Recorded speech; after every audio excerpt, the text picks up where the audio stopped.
Hello लोगोफोर, नोंथांमोनखौ आंनि बे गुबुन मोनसे गोदान भिडिअ बरायहरबावबाय। आसा खालामो नोंथांमोनहा भिडिअखौ मोजां मोनगोन।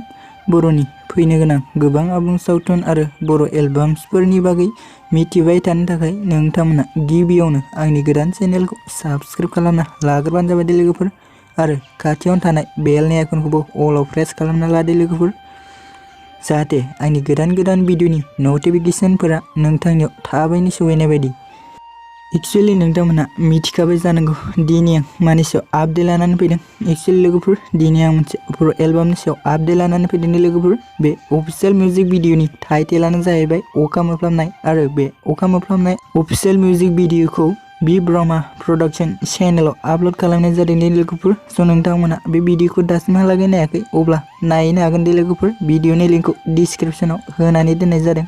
स' लोगोफोर, फैदो दे जोंहा दानिया बे अफिशियेल मिउजिक भिडिअनि कास्टिंफोरनि सायाव एसे मिथिना लादिनि दे लोगोफोर।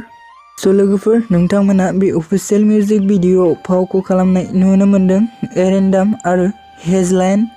एक्चुअली लोगोफोर, बे अफिशियेल मिउजिक भिडिअनि टुन एन्ड लिरिक्सआ सोरनि होननानै बुङोब्ला उरखाव ब्रह्मानि लोगोफोर, आरो बे अफिशियेल मिउजिक भिडिअआव मेथाइखौ रोजाबदों डेभिड ब्रह्माया रोजाबदों लोगोफोर।